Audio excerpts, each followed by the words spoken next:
वसवावे घर देवे बरे निरंतर संगासनी शयनी घडे भोजनी गमनी. श्रीमंत श्री जगद्गुरु तुकोबारा यांचा देवाकडं मागणी प्रकरणातला असा एक विनमनी आहे, अभंग आहे हा.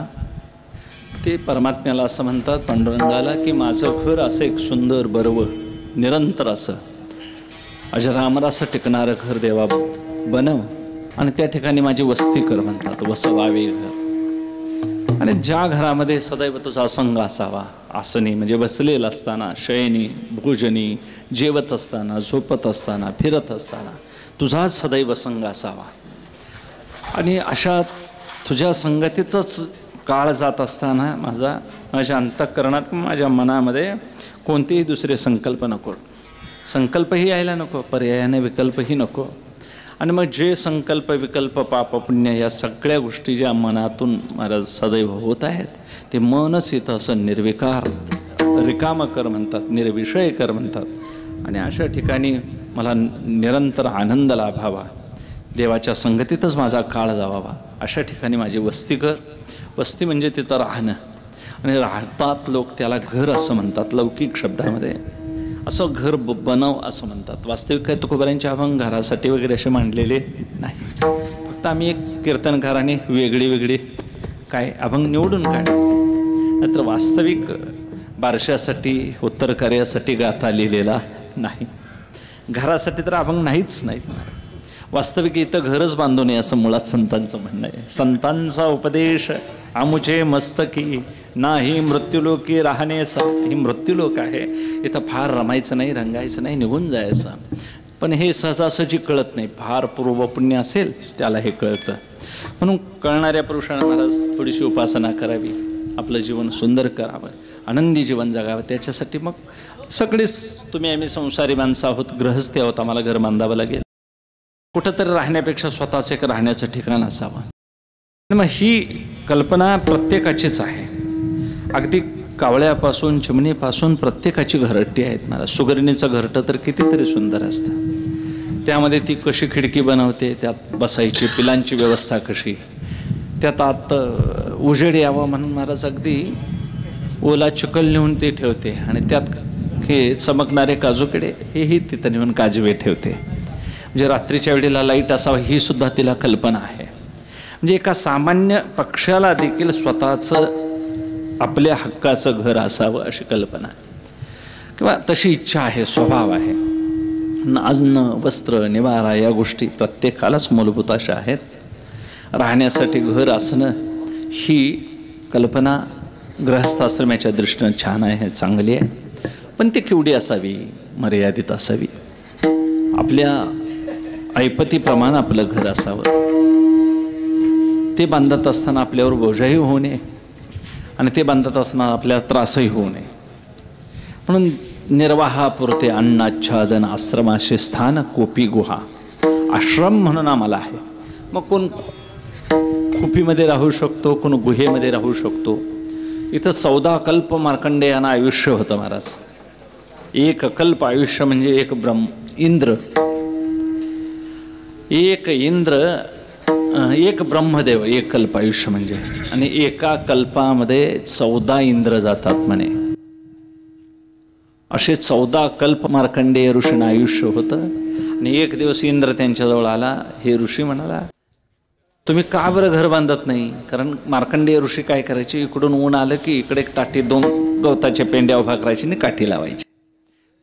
किरणं थांबली की निवांत झोपायचे. दुपारच्या वेळेला इकडं बदलायचे, सकाळी इकडं, असं बदल करायचा नुसता, ताटी बदलायची.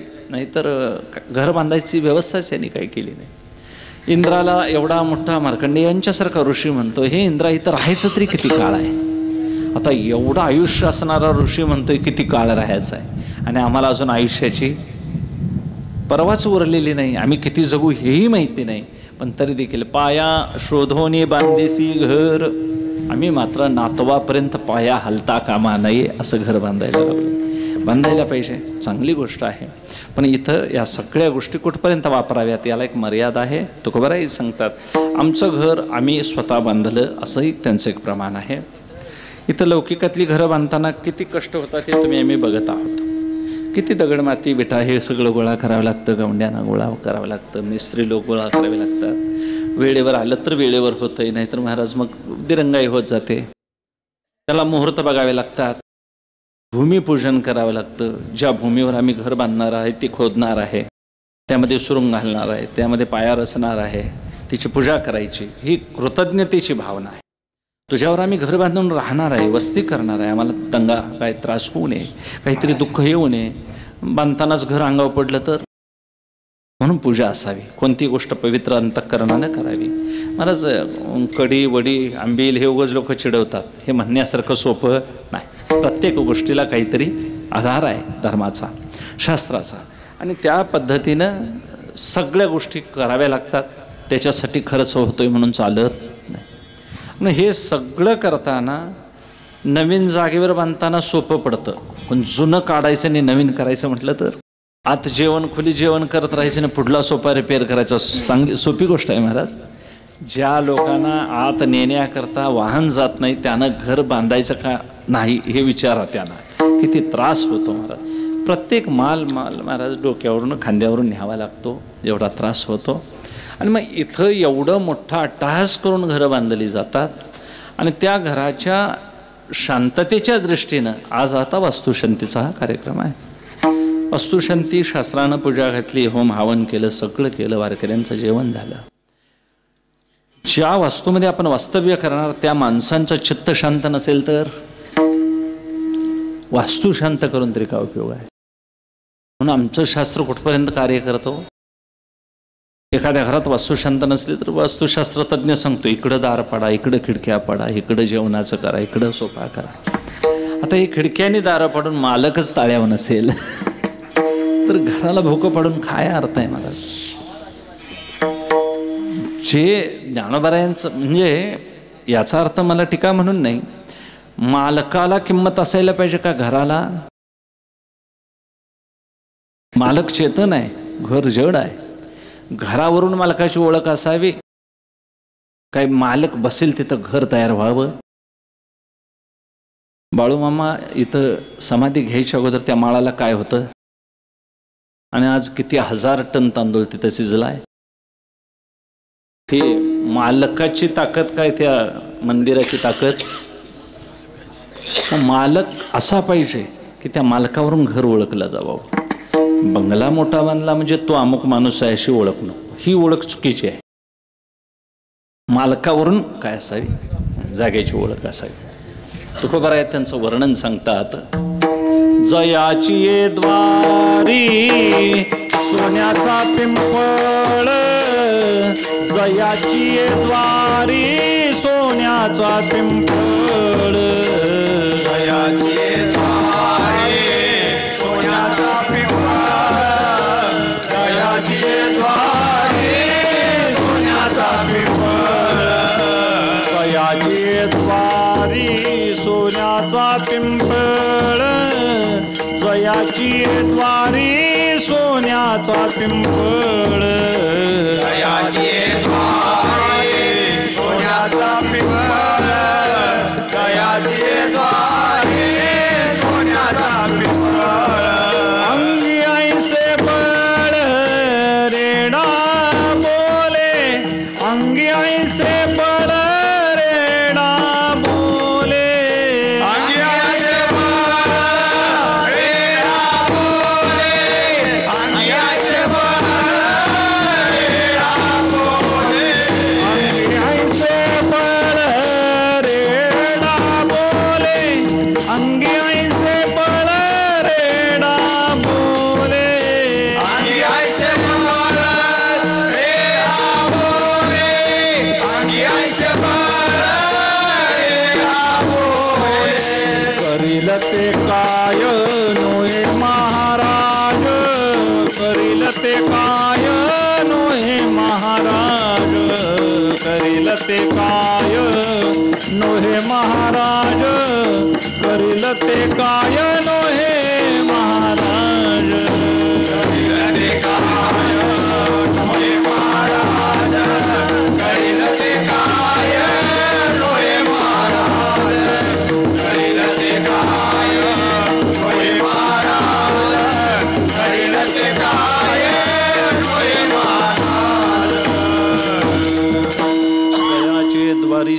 सोन्याचा पिंपळ. ज्ञानोबा यांचं वैभव एवढं आहे की त्यांच्या दारामध्ये सोन्याचा पिंपळ आहे. अंगात सामर्थ्य केवढं आहे हो. अंगी ऐसे बळ क्रीडा बोले.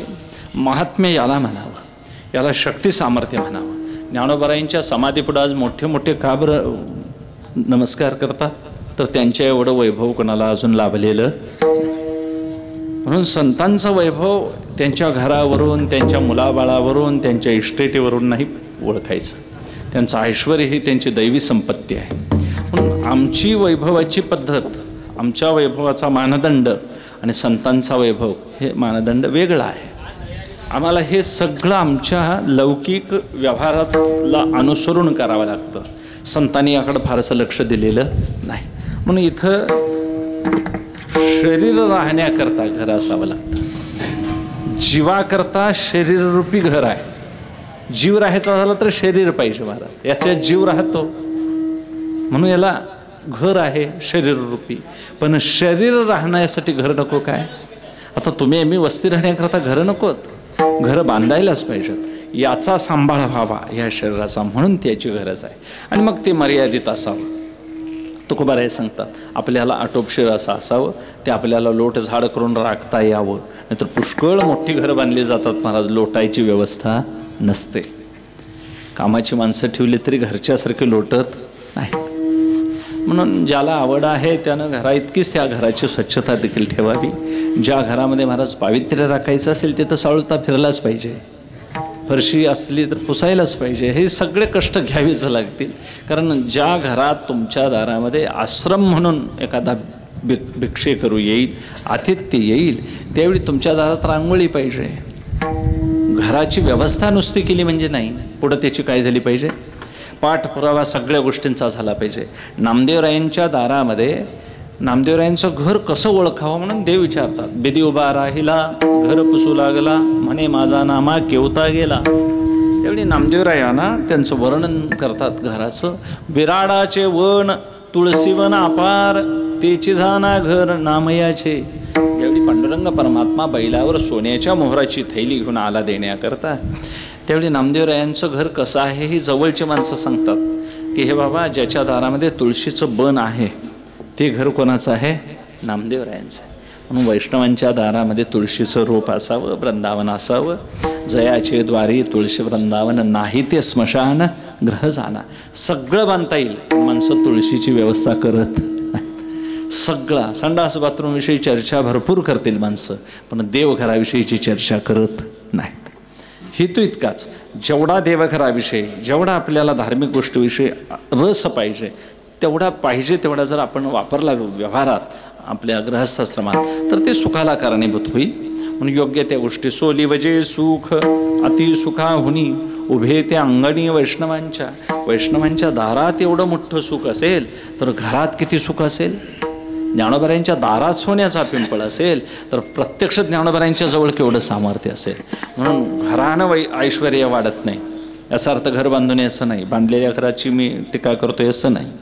घरा समवेत घरच्यांनीही महाराज त्याची काय ठेवली पाहिजे, डागडुजी ठेवली पाहिजे.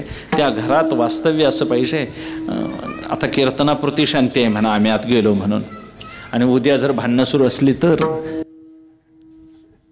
आता सप्ताह झाला ह्या दौड्यातला आणि देवळात आता उद्या जर पटाण खेळतेली माणसं चार बसलेली मला दिसली तर मी म्हणणार महाराजांनी चांगली माणसं गोळा केली, सगळं चांगलं झालं, छान आहे, बरोबर आहे. आणि महाराज सगळीकडे असं दिसून येतं, मी म्हणतोय असं नाही. माणसं पारायण करतेपर्यंत अगदी व्यवस्थित सगळी राहतात, अगदी घरात सुद्धा अगदी नेमस्त राहतात. आणि पारायण एकदा ज्ञानेश्वरी गुंडळून ठेवली की घरात महाराज नवरा कळत नाही, पोरं कळत नाहीत, बाबा कळत नाही, असे शिवे देतात.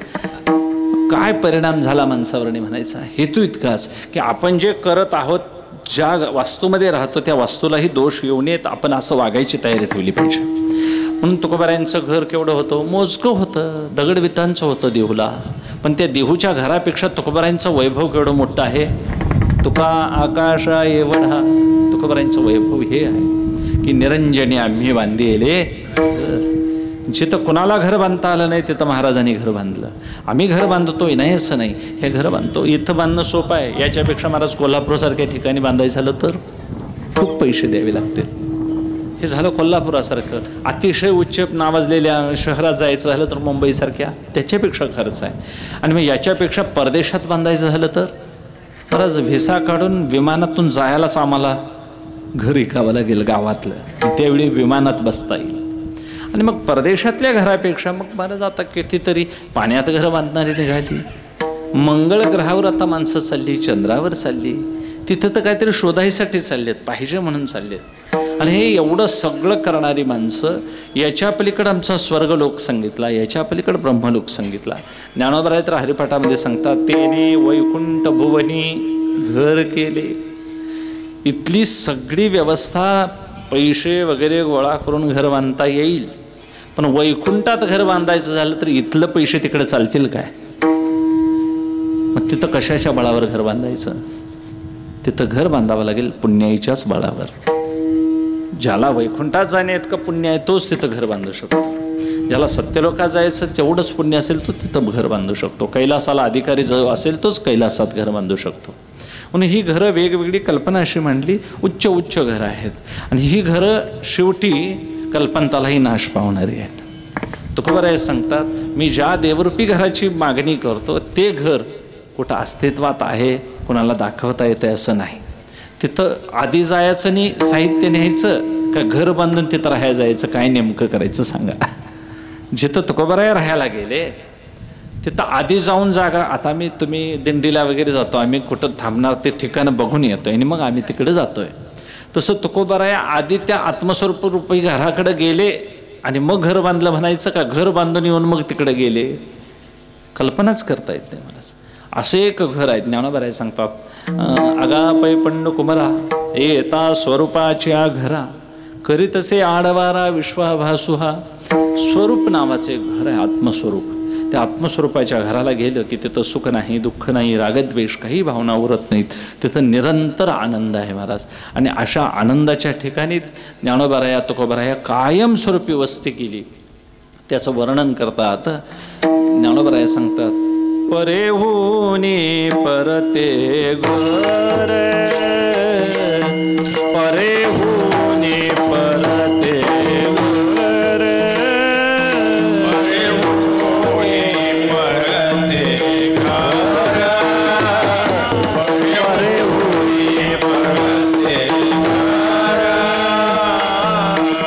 परे होनी परते घर, परे होनी परते घर, परे होनी परते घर, परे होनी परते घर, परे होनी परते घर, देते राहू निरंतर, देते राहू निरंतर, परे होनी परते घर, परे होनी परते घर, देते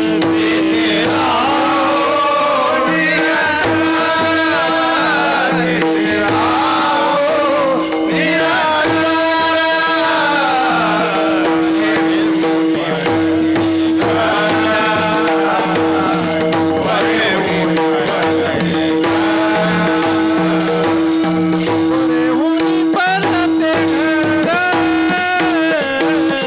देते राहू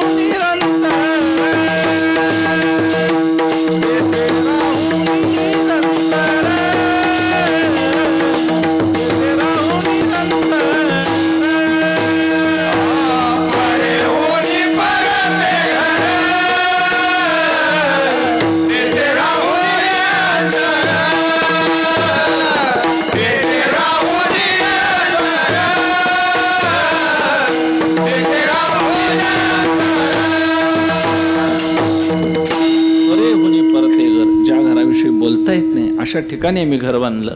निरंतर तिथं राहता येतं, तिथं कोण उठ म्हणत नाही. आणि ते खरं स्वातंत्र्याचं आपलं घर म्हणायचं. म्हणून आम्ही घरं बांधली ही लौकिकातली, योग्य आहे, चुकीचं काही नाही. धन्यो गृहस्थाश्रमा. आपल्या दारात आल्यानंतर आतिथ्यम शिवपूजनम प्रतिदिनम मिष्टानं पानं ग्रहे साधू संगम उपासते सत्यम धन्यम गृहस्थाश्रमा. सानंदम सदनम सुताश्र सुदिया क्रांता मृदुभाषिणी सन्मित्रम स्वधनम सयोशिती ऋषी चाज्ञापरा सेवका. आज्ञाधारक सेवक असावेत, पत्नी मनोहर बोलणारी असावी, मुलं बाळा अनुकूल असावीत, ज्या घरामध्ये शिवपूजा होते, आतिथ्याला दारात सत्कार केला जातो. हे धन्य गृहस्थाश्रम आहे, ज्याच्या दारामध्ये तुळशी वृंदावन आहे, ज्या दारात रांगोळी घातली जाते, सडा सरवण केलं जातं, उंबरा पुजला जातो, देवाला एक कांडवात लावली जाते, तूप तेल साजवान सगळं केलं जातं, देवाला नैवेद्य दाखवला जातो. साखर जरी दाखवली तरी हरकत नाही, पण दाखवली पाहिजे नित्यनेमाने. आणि हे जिथं घडत नाही तिथं महाराज मग पंचांग फिरून आणि नरसिंहवाडीला जाऊन काय उपयोग होत. हे खरं सांगितलेलं बरं, कारण माणसांना ते सत्य सांगितलं तर राग येतोच. तो काय म्हणे, सत्य सांगे येवत रागे येते. ते खरं आहे ते सांगायला काय बिघडतं महाराज. जिथं आपलं चुकतंय तिथं माणसानं दुरुस्ती करायला पाहिजे का नको. माग ना 5,000 आणि 5 लाखाचा यज्ञ घालून ते दुरुस्त होत. एकदा झालेली चूक ती दुरुस्त करता येत नाही. म्हणून आपण ह्या सवयी नवीन घरात महाराज थोडे थोडे थोडे बदल घे. महाराज आता टाळ ऐकू येतोय का हो तुम्हाला? सप्ताह सोडला तर कुणाच्या घरात टाळ वाजताला ऐकू येतोय? टाळच बंद झाला. धर्माच्या गोष्टी आम्ही बोलतो पण आम्ही आचरणाला कमी पडतोय. घरात हरिपाठ व्हायला पाहिजे, घरात नसलं तर देवळात तरी ऐकायला यायला पाहिजे. जे घर महाराज पवित्र करायचं आहे, ज्या घरामध्ये आम्हाला शांती दया पाहुणा हरी करी, आमच्या घरात शांती दया ही वस्तीला यायला पाहिजे, पाहुणा देव यायला पाहिजे. नाहीतर मग यमाचा पाहुणा, आमच्या घरात पाहुणा यम. तीर्थव्रती भाव धरी रे करुणा, शांती दया पाहुणा. आमच्या घरात तीर्थव्रत भावना पाहिजे. वारीला एखादा मनुष्य जावावा, त्या घरामध्ये पताक पुजलेली असावी, ज्ञानेश्वरी गाथा भागवत असावी, कादंबऱ्या असून उपयोगाच्या नाहीत. म्हणून चांगल्या चांगल्या घराची कल्पना केलेली आहे. अतिशय उच्च उच्च घर बांधत गेल्यानंतर अगदी कोसल्यानं कोश किडा सुद्धा घर बांधतो. माऊली वर्णन करतात, कोसल्याने घर सुदृढ पै केले, निर्गमन विचारतात येणे सुखमानी येले, झाले रे तुझ तैशे यातायाती भोगविले, मोक्षद्वार चुकलासे दृढक्रम संचले. मदालस आपल्या मुलाला सांगते, कोशकिडा मुला घर बांधतो. घर बांधता बांधता तो दारच करायचं विसरतो आणि आपल्या भोवतीच घर बांधून ठेवतो आणि आपणच आत काय पावतो, मरण पावतो. तसं जीवानं अज्ञानानं अविद्येच्या बळावर मी आणि माझं असं घर बांधून घेतलंय. त्या घरातून तो बाहेर पडायला तयार नाही आणि यातून बाहेर पडायचं आहे. आणि आम्हाला एवढा मोठा प्रवास जायचा आहे की पै भवस्वर्गाव बगले मुमुक्षु योगज्ञाना वळगले, पुढती नय निघाले पैजा जे.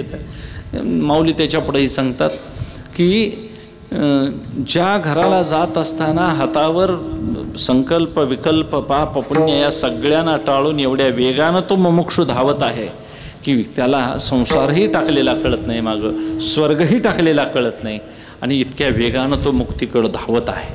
म्हणून या घरातच राहायचं आणि त्या घराची कल्पना मांडलेली आहे त्यांनी. म्हणून सगळ्यांनी घरं बांधली. अगदी देवानं सुद्धा यादवांना घरं बांधून दिली. बाळक्रीडेमध्ये वर्णन आहे, रचियेला गाव सागराचे पोटी, जडोनी घुमटी नाना रत्ने, रत्ने खनोखनी सोनियांच्या भिंती, लागलिया ज्योती नाना कळा, कळा सकळ ही गोविंदाच्या हाती, मंदिरे निगुती उभारली दुर्गे दारवंटे पांजे माझी कोटीचर्या शोभलिया, शोभले उत्तम गाव सागरात आले नारायण द्वारकेसी. हरे परमात्मा जेवढे आले तेवढी प्रत्येकाना महाराज नारायणे दिली अक्षय मंदिरे, अभंग साचार्य सकाळाशी. त्या घरामध्ये लाईट लावावा लागत नव्हता. यादवांना प्रत्येक स्वतंत्र राजवाडा प्रत्येकाला एक एक देवानं बांधून दिला, सोन्याचा बांधलेला होता. द्वारका अखंड नगरी सोन्याचीच होती. आणि मग यादवांना सगळं हे देवानं उभा करून दिलं. का दिलं तर ते त्या योग्यतेचे होते महाराज. सकळ ही धर्मशील पुण्यवंत पवित्र विरक्त नारी नर, सगळे यादव पवित्र होते, विरक्त होते, धर्मशील होते आणि ज्ञानवान होते. प्रत्येकाला देवानं महाराज सोन्याच्या भिंती आणि रत्न, अगदी रत्नाचाच प्रकाश पडत होता. एवढं उच्च घर असं कोणाला बांधता येईल का हो? अशी घरं देवानं बांधून दिली. आपल्या भावांना राहण्याकरता हे देवानं स्वतः केलं. याचा अर्थ इथं देवसुद्धा घर बांधत असेल तर आमचं बांधणं काही चुकीचं नाही, करायला पाहिजे. रामप्रभूंनी देखील महाराज वनवासात असताना छोटी झोपडी बांधून कसे ना ते थांबले. म्हणजे त्यांना देखील भरताने नंदीग्रामामध्ये छोटीशी पर्णकुटी केली आणि 14 वर्ष काळ काढला. हे प्रत्येकाला आपापला निर्वाह करण्यापुरता घर बांधावं लागेल. आणि हे घर स्थूल घरापासून शरीररूपी घरापर्यंत प्रत्येक विचार करायचा. ही सगळी घरं अंतःकाळाला टिकणारी नाही. ही शरीररूपी घर, यात आत राहणार एक मनरूपी घर दुसरं आहे, याला चित्त म्हणतात, याला अंतःकरण म्हणतात. त्याच्याही पलीकडे एक सुषुप्तीचं घर आहे, आनंदमय कोश त्याला म्हणतात. ही असते असते असते आत आत आत गेलं की ही खोल्या खोल्या खोल्या. आता ज्ञानोबरायांनी सांगावं, नवद्वारे पुरे देही नैव कुर्वन्न कारयन. तुमचं आमचं शरीरही 9 वेशीचं आहे, आम्हालाही 9 दारं आहेत, 2 डोळ्याची, कानाची, नाकाची, उपस्थ पायू. यातून जीव महाराज डोकावून बघतो, इकडं तिकडं धावतो, डोळ्यातून बाहेरली रूप बघतो, कानातून चांगलं चांगलं ऐकतो. हे घरच आहे. याला पुरुषीयते असं म्हणतात. पूर म्हणजे नगर, शीयते म्हणजे राहणारा. या नगरामध्ये राहणाऱ्याला मालक म्हणायचं, म्हणून आम्ही क्षेत्रज्ञ आत आहे, याला क्षेत्र म्हणावं. आणि हे क्षेत्र म्हणजे हे काय मापावं लागत नाही महाराज, इंचावर याच्यावर. हे 3.5 हात शरीर, हे असं क्षेत्र आहे. इथं याच देहामध्ये महाराज आम्हाला देव जोडता येतो नव्हे, देवच आम्ही आहोत असं आम्हाला कळवून घेता येतं. नरदेह निधान लागले हाती, उत्तम सार उत्तम गती. देवच होईन म्हणती ते होती, तरी का चित्ती न धरावे. म्हणून हे शरीर असं आहे, इथं मशागत करून चांगलं पेरायचं, चांगलं उगवतं, याला काही घालावं लागत नाही. तसं हे एक शरीररूपी घर आहे. या घरामध्ये जीवात्मा महाराज आपापल्या विषय सुखात पंचज्ञानेंद्रिय पंचकर्मेंद्रिय घेऊन पंचविषयांच्या दाराला सदैव फिरत आहे. अशा फिरणाऱ्या जीवाला सुख कधीही मिळत नाही. म्हणून तुकोबाराय सांगतात, हा माझा देश नव्हे, हा माझा वेश नव्हे, देश वेश नव्हे माझा, सहज फिरत आलो. हे काय महाराज, करंजीवने हे माझं गाव नव्हे, हळदवड हे माझं गाव नव्हे, माझं गाव निराळ आहे. मी कुठून आलो आहे तर ब्रह्मदेशातून आलो आहे. म्हणजे हा दिसणारा ब्रह्मदेश आमचा नव, इकडला भारत ब्रह्मदेश असला ब्रह्मदेश नव, ब्रह्मदेश. आणि मग तुकोबाराय त्याचं वर्णन करतात. ब्रह्मपुरी वास करणे अखंड, ब्रह्मपुरी वास करणे अखंड, ब्रह्मपुरी वास करणे अखंड, ब्रह्मपुरी वास करणे अखंड, ब्रह्मपुरी वास करणे अखंड, ब्रह्मपुरी वास करणे अखंड, ब्रह्मपुरी वास करणे अखंड, ब्रह्मपुरी वास करणे अखंड. न देखी जे तोंड विटाळाचे, न देखी जे तोंड विटाळाचे, विटाळाचे, ब्रह्मपुरी वास करणे अखंड, ब्रह्मपुरी वास करणे अखंड. नदीचे तोंड विटाळाचे, नदीचे तोंड विटाळाचे, ब्रह्मपुरी वास करणे अखंड, ब्रह्मपुरी वास करणे अखंड, ब्रह्मपुरी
शहराला शहर असं म्हणतात. म्हणजे कोल्हापूर, सोलापूर असं जे पूर शब्द म्हटलं की शहर. आणि मग शहरामध्ये कोणत्या वास करतोय तर ब्रह्म शहरामध्ये. आणि आम्ही सगळे ब्रह्म शहराचे रहिवासी आहोत. आम्ही कारणापुरतं इथं जन्माला आलो आहे. प्रत्येकाचं कार्यक्षेत्र वेगळं, प्रत्येकाचा देह वेगळा, स्त्रियांचा वेगळा, पुरुषांचा वेगळा. इथं कशा करता आलो आहे म्हणून आपण विधीनं पैसे जोडावेत. जोडून या धन उत्तम व्यवहार आहे, उदास विचार वेच करी. चांगल्या मार्गानं सन्मार्गानं पैसे मिळवावं, चांगल्या पद्धतीनं तो वेच करावा, कुणालाही बुडवू नये. आपलं बुडवलं तरी काय हरकत नाही. कारण महाराज आपलं देणं एखाद्या वेळेस बुडवलं आणि तुम्ही जर उदार म्हणाल ते तुम्ही माफ केलं तर ते एक धर्मकार्य केल्यासारखंच होतं आहे. म्हणून कुठेही वाच्यता करत बसू नये. मी एवढ्याला बुडलो, मला एवढ्याला बुडवलं. झाले ते कृष्णार्पण म्हणायचं. चप्पल गेल्यावर माणसं काळजी करत बसतात. गेले ते पावले म्हणा, सहज सेवा या नावे तुकोबारांचं प्रमाण आहे. एखादं आपलं चप्पल जरी गेलं तरी पावले, देवाला पावलं असं म्हणा. माणसं साधी माणसं ती पिढा गेली म्हणतात महाराज. आपण देखील काहीतरी व्यवस्था करावी.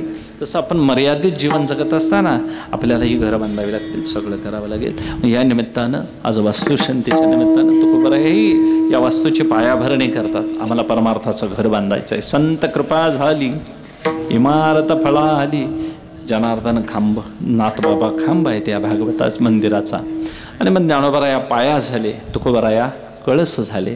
मग पाया इतका घट्ट पाहिजे की त्या तुकोबारायांच्यासारखा महान पुरुष कळसाला शोभावा. तसं आमचं देखील एक परमार्थरूपी घर असं असावं की त्या घरामध्ये आम्हाला स्वतंत्र देवघर असावं, स्वतंत्र पारायणाची खुली असावी, स्वतंत्र आपल्याला हरिपाठ भजन पूजन करता यावं. नंतर महाराज आम्ही उलगडून व्यासपीठ बसायला आणि उठकी इथनं म्हणणारी झाली म्हणजे आम्हीच घर बांधायचं नाही, आम्हालाच देवळात जायची वेळ आली तर अडचण पडेल.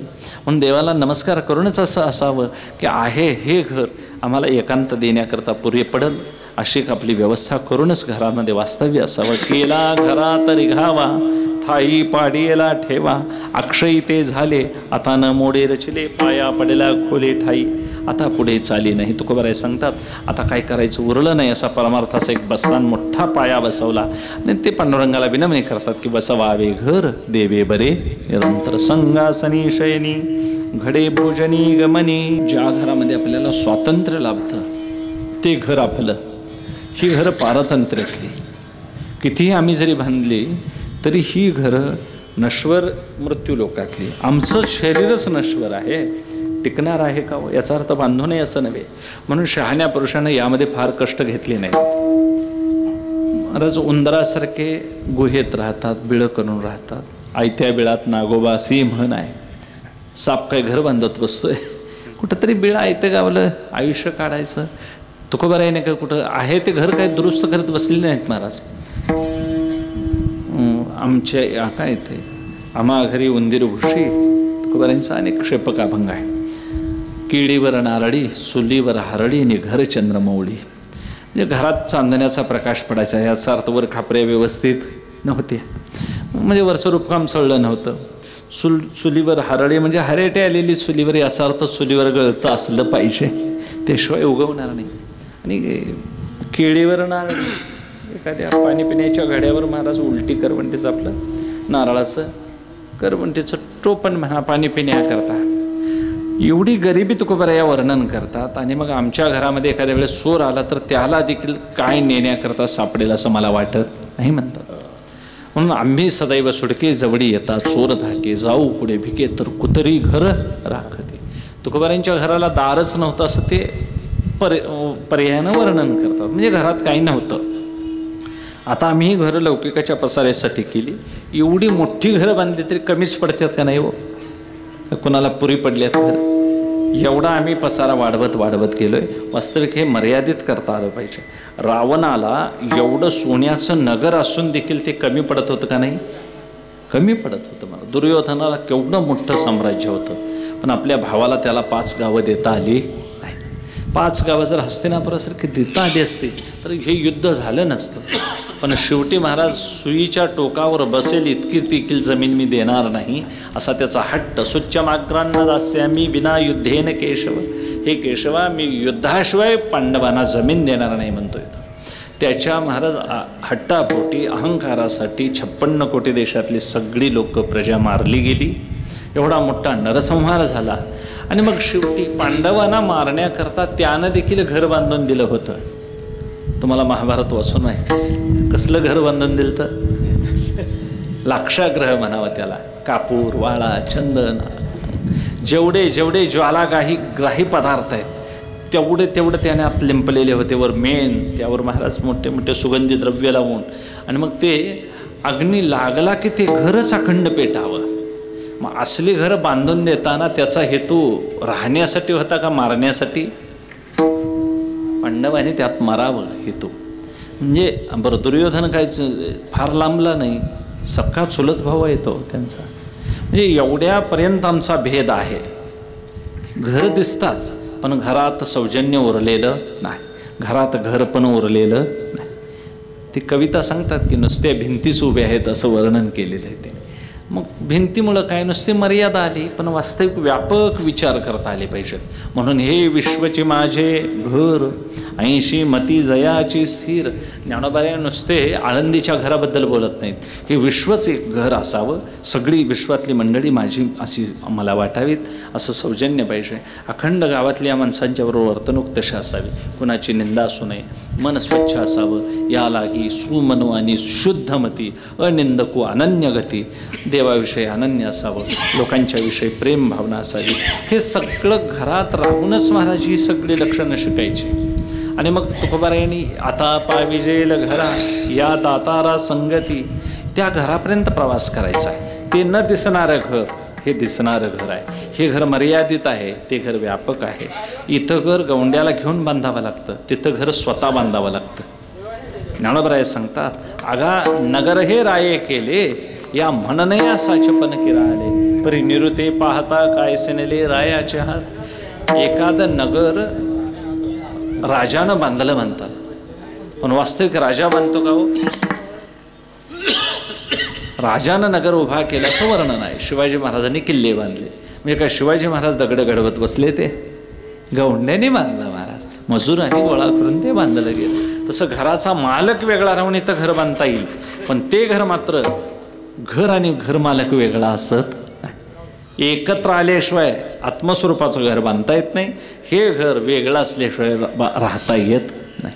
म्हणून या घराची आणि त्या घराची तफावत बघायला गेलं तर ते सांगतात की या घरामध्ये आम्हाला पारतंत्र्य का, तर तुकोबाराय वर्णन करता, सुसेना होता सासुरवास, बहुतांचा बहुत दिवस, बहुकामे पुरविलासूस, आता उदास आपल्या ते. आता माझ्या मूळ घराला आल्यानंतर मला कोण उठ म्हणत नाही. एखादी सासूरवाशिनी नांदून आल्यानंतर, आपल्या आईकडे आल्यानंतर तिला कसंही घरात वागलं तर कोणीही काही म्हणत नाही, भाऊ म्हणत नाहीत, वडील म्हणत नाही, आई काही म्हणत. ती कुठेही महाराज पर्स घेऊन जाऊ शकते.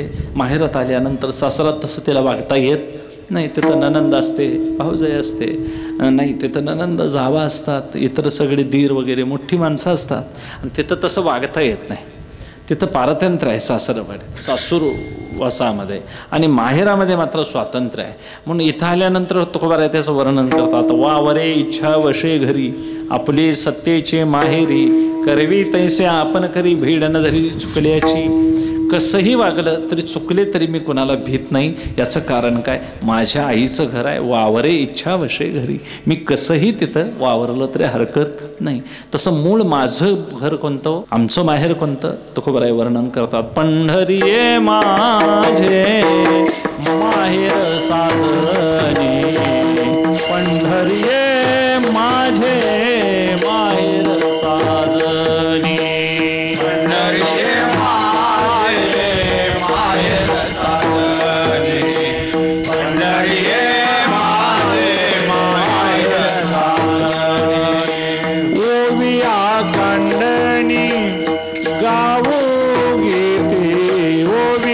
कांडणी गावो घेते, राही रखुमाई सत्यभामा माता, राही रखुमाई सत्यभामा माता. ओविया कांडणी गावो घेते, ओविया कांडणी गावो घेते, राही रखुमाई राही रखुमाई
सत्यभामा माता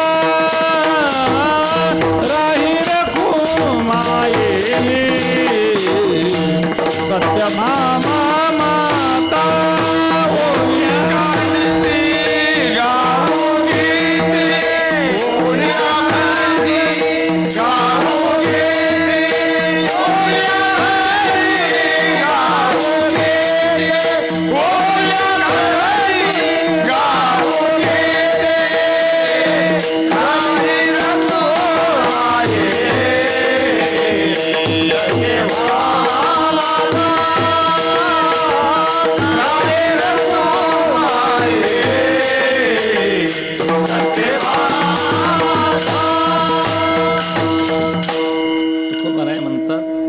आमचं मूळ घर माहेर पंढरी. का असं लक्षात ठेवायचं महाराज? आता हे घर बांधलेलं आहे, यात लहान मुली आहेत. त्या मुलींना हे घर माझं वाटतंय, बाळपणात आता वाटतंय, पण वय वाढेल तसं माझ्या लग्नानंतर हे घर माझं असत नाही. मग इथं राहताना ती मुलगी कशी राहते? हे माझं नाही, उदास राहते. अगदी उदास शब्द बरोबर आहे, उदास राहता आलं पाहिजे. उदास म्हणजे निराश नव्हे महाराज. हे माझ्या वडिलांचंच आहे, माझ्या आईचंच आहे, पण मला हे घर माझं म्हणता येत. माझं घर कुठंतरी वेगळं असलं पाहिजे. मला जिथं दिली जाईल ते घर माझं आहे. आणि मग ती महाराज या घरात वाढली, या घरात कितीतरी खाल्लं पिलं, शिकली, मोठी झाली, कौतुक केलं, लाडानं अनेक त्याचा सांभाळ केला आई वडिलांनी. आणि महाराज लग्नानंतर 4 दिवस आली की मग सगळ्याशनी घरात सांगते आमच्याकडं असं नाही. आता आमच्याकडं असं नाही. 4 दिवसात 20 वर्ष ज्या घरात काढली ते घर परकं झालं. आणि जिथं दिली ती काय म्हणते हो, आमच्याकडं असं नाही, माझ्या घरात असं आहे, आमच्या घरात असं आहे. आता हे घर राहिले, जन्माला आली ते बाजूला, असं राहता आलं पाहिजे. मला एवढंच सांगायचं आहे, हा दृष्टांत एवढ्या करता सांगायचा. आम्ही करंजीवण्यातच राहायचं, हळदवड्यातच राहायचं. हे घर आम्हाला महाराज देवाने जन्माला घातलेलं आहे. पाणी नाही म्हणून गाई मारायची नव्हतं, आता झालेलं आहे, व्यवस्था आहे, सगळं चांगलं आहे. पण मूळ घर मात्र आमचं पंढरी आहे. पंढरी माझं माहेर आहे. तिथं राही रकुमाई सत्यभामा माता, पांडुरंग पिता, माहेर गरुड बंधू लडिवाळ पुंडलिक यांचे कौतुक वाटे. माझं मज बहु गोत संताने म्हणत नित्य आठवीत ओवियेशी. हे सगळे संत महात्मे हे माझं घर आहे. आणि मग माहेरला गेल्यानंतर आता तिथून सासूरवासात यावं असं वाटत नाही, म्हणून आता कैशी जाऊ घरा नो हे बरा. आता कसं बरं जाऊ बाहेर? स्वरूपाचं घर सोडून मला बाहेर गेलं तर दुःख होतंय. काहीतरी लोक म्हणेनात का, पण आता मला हे घर सोडता कामा नाही. म्हणून हाचिने माता न फिरे माघारी, बैसले शेजारी गोविंदाचे का. तर घर रिघी झाले पट्टराने बळे. हे घर जीवरूपी घर सोडलं आणि आता पांडुरंगाच्या घरात मी शिरले. आता मला काही लोक म्हणू देत, म्हणून घर बदलता आलं पाहिजे.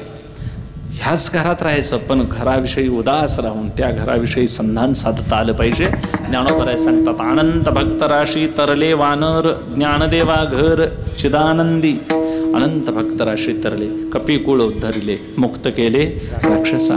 वानरांचा उद्धार झाला, राक्षसांचा उद्धार झाला, अनेकांचा उद्धार झाला, मूळ स्वरूपाला सगळे पोचले. म्हणून आपण निरंजनी अशा ठिकाणी घर बांधायची व्यवस्था ह्या घरात बसून करायची, असं चिंतन करायचं. म्हणून धन्यो गृहस्थाश्रमा, चांगलं वैराग्याचं बळ मिळावं असं या घरात आश्रमधर्म सांभाळायचे. या सगळ्या गोष्टी लक्षात ठेवून वाटचाल अशी करायची. तुकोबाराय सांगतात, अशा घराचं वर्णन करताना त्यांना आनंद वाटतो की ज्या घरात गेल्यानंतर मला पांडुरंगाची संगत लाभेल. जेवताना, झोपताना, बोलताना देवाशिवाय काय नाही, बोलण्याची नाही आता देवाविन काय. एक सरे केला आणि मग देवा दिले क्रोध का. आणि मग अशा घरामध्ये निरंतर आनंद असतो. मग अशा घरात संकल्प विकल्प असू नयेत, मावळावेत, पुण्यपाप. वाईट संकल्प करतात माणसं, विकल्पही निर्माण होतो. बघा, चांगला संकल्प काहीतरी करायला लगेच विकल्प उभा राहतोय. विकल्प आल्यानंतर संकल्प चांगला येत नाही महाराज. देवळात गेलं तर दक्षिणा टाकावी असं जर चित्तात आलं तर 10 टाकावी का 5 टाकावी, लगेच विकल्प येतोय. जादा गेलं तर विकल्प. आणि चांगलं दुसरं काहीतरी उचलून आणायला सांगा, तिथं मात्र संकल्प चांगला येत नाही. का? सवय आहे ती. असे संकल्प विकल्प मावळता आले पाहिजे. आपण तिथं लक्ष ठेवलं पाहिजे. पुण्यपाप महाराज हे सुद्धा गेलं पाहिजे. आणि मग पुण्यपाप जिथं मावळतं, संकल्प विकल्प मावळून पुण्यपाप. असं घर मला लाभावं. तुकोबाराय सांगतात, तुका म्हणे काळ ज्या घरात गेल्यानंतर काळ अवघा गोविंदी सुकाळ, गोविंदाशिवाय. आणि अशा ठिकाणी महाराज जनाईनं घर बांधलं, सावतोबानी घर बांधलं, अंतःकरणात हरीस परमात्मा त्यांनी साठवला. आणि एवढी उंची आमच्या संतांनी गाठली. म्हणून वास्तुशांतीच्या निमित्तानं खरी वास्तू आहे ही देहरूपी वास्तू, ही शांत करता आली पाहिजे. यातल्या वासना शांत करता आल्या पाहिजेत. दुसरं मनरूपी वास्तू आहे. ह्या प्रत्येक वास्तूचा विचार करायचा. ही वास्तू वास्तू न राहता ही काय व्हायला पाहिजे, वस्तू व्हायला पाहिजे. वस्तू नाम परब्रह्म. तुकोबारायाने हा देहसुद्धा महाराज प्रयाण काळाला ब्रह्मरूप करून नेला. म्हणून आपण एवढी मजल गाठायची. म्हणून हा धन्य गृहस्थाश्रम आहे.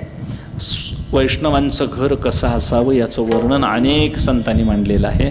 म्हणून फार फार शाकाहारी राहता आलं पाहिजे, जेणेकरून कोंबड्या शेरडं असे दारात असू नयेत.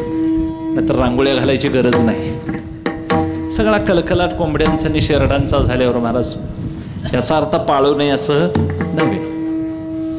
सगळ्या गोष्टी आता मर्यादित सांगायची वेळ आली. मोठ्या मोठ्या घरामध्ये महाराज कोचवर कुत्री बसतात. तुमच्या आमच्याने तिथं बसून चालेल का हो? कुत्र पाळावं, पण कुत्र्याची जागा कुठं? कोचवर, अंथरुणावर कुत्री. म्हणजे तिथं आम्ही बसणं हे सुद्धा कुत्र्याच्या दर्जाचं झालं. त्याच्यापेक्षा त्या घरात नाही पाय टाकलेला बरं. वारकऱ्याचं घर कसं असावं तुकोबाराय वर्णन करतात की सोली वजे सुख अति सुखावणे उभे त्या अंगणी वैष्णवांच्या दारात गेलं तर चित्त प्रसन्न होईल. अशी सडा सारावण रांगोळी सगळ्या गोष्टी असतात. आणि नित्यनेमानं जिथं चालतं त्या घरात पवित्रता वास करते. लक्ष्मी तिथं यायला तयार असते. मला रोज शबरी आश्रम झाडायच्या. देवी आज येतील, देव उद्या येतील, असं करत करत 14 वर्ष वाट बघितली म्हणतात त्यांनी. कितीतरी वाट बघितली म्हणतात. आणि मग ते रोज आश्रम झाडायचा, वाट झाडायची, रांगोळी टाकायची, देवासाठी खायसाठी पाणी पूजा हे सगळं फळं आणून ठेवून घ्यायची. कधीतरी येतील आणि मी जर त्या दिवशी जर उदास राहिले तर नाही, मग व्यवस्था असावी म्हणून त्या रोज करून ठेवायच्या. आणि या केलेल्या व्रताचं परिपालन साक्षात देव तिला भेटायला आले. राम सांगायचा हेतू काय, सुदाम देवाला काय घर होतं होय राहायला, पण एका सुदाम्यासाठी नगरी देवानं दिली. त्याच्या मनात आलं तर तो कोणती वस्तू कोणा देईल सांगता यायचं नाही. म्हणून शिवलीला अमृतात महाराज त्रिपुरासुराची 3 घरं होती. त्या मुलांची तारकाक्ष, विद्युन्माली आणि कमललोचन अशी 3 मुलं आहेत. एकाचं लोखंडाचं आहे, एकाचं चांदीचं आणि एकाचं सोन्याचं. असं 3 मुलांची 3 घरं आहे. म्हणजे अंतराळात भ्रमण करणारी ही घरं होती. असे वेगवेगळे काही तेच लोक आहेत महाराज. आणि त्या लोकांमध्ये तशा व्यवस्था आहेत, तशी शरीर आहेत. हे मृत्यू लोक आहे म्हणून आमचं शरीर मातीचं बनलेलं आहे. पार्थिव शरीर म्हणतात याला. प्रथा म्हणजे माती, पार्थिव शरीर आहेत. दिव्य लोकांमध्ये गेल्यात दिव्य शरीर आहे. स्वर्गातलं शरीर हे वायुरूप आहे. तिथं आमच्यासारखं पार्थिव शरीर नाही. पाण्यात एखादा लोक आहे, पाण्यात राहणाऱ्यांची शरीर जलरूप आहेत. सूर्यलोकातही सूर्यावर वस्ती असणारे काही सूक्ष्म लोक आहेत. तिथं सुद्धा शरीर आहेत, ते अग्निरूप आहेत. अग्निरूप शरीराला अग्नी भाजायची गरज. आमचं शरीर मृत झाल्यानंतर जमिनीतच जातं, रक्षा होऊन जातं, पुरवलं जातं. याचा अर्थ हे पृथ्वी तत्व वाढ आहे या शरीरामध्ये. तसं वेगवेगळ्या लोकात वेगवेगळ्या काय आहेत व्यवस्था आहेत. पण आम्ही देखील असं समजायचं हे मृत्यू लोक आहे. इथं आपल्या निर्वाहापुरता व्यवहार करायचा आणि यातून सुटून जायचं. तुका म्हणे वेगी जाय सुटूनिया धरुणी हृदया माझी हरी. म्हणून असं संधान ठेवायचं. आम्हाला निराकारी निरंतर अशा ठिकाणी राहायचं आहे. तुकोबाराय सांगतात की तुका म्हणे आता नाही अहंकार झालो तदाकार, नित्यशुद्ध अहंकार घालवायचा, निरहंकार होणे तर सेवा करायची आणि अगदी निर्मळ निष्कलंक अशा तत्वाला आम्ही पोचायचं. एवढा टप्पा गाठण्यासाठी आम्हाला साधना करावी लागेल. आणि ती साधना पांडुरंगाच्या कृपेनं कुठपर्यंत जावावी तर देवानं ते घर माझं वसवून द्यावं. वसवावे घर देवे बरे निरंतर, संगासनी शयनी घडे भोजनी गमनी. महाराज ज्ञानेश्वर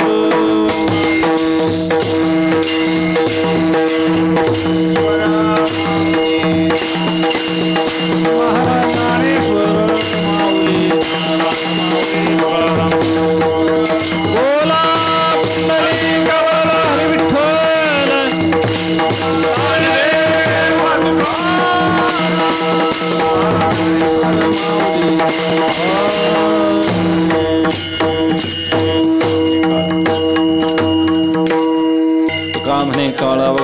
देशकाळ संगासनी शयनी घडे भोजनी गमनी तुकोबरायांची आत्मस्वरूपाच्या घराची कल्पना आहे. फार उच्च कोटीच्या अभंग आहेत महाराजांचे. एक सेवा या सदरात वास्तूची शांती आहे. आज नैमित्तिक सेवा, त्या निमित्तानं झालेली सेवा ही पांडुरंग परमात्म्याच्या चरणी अर्पण करून सेवेला विराम देतो. विठ्ठल जय.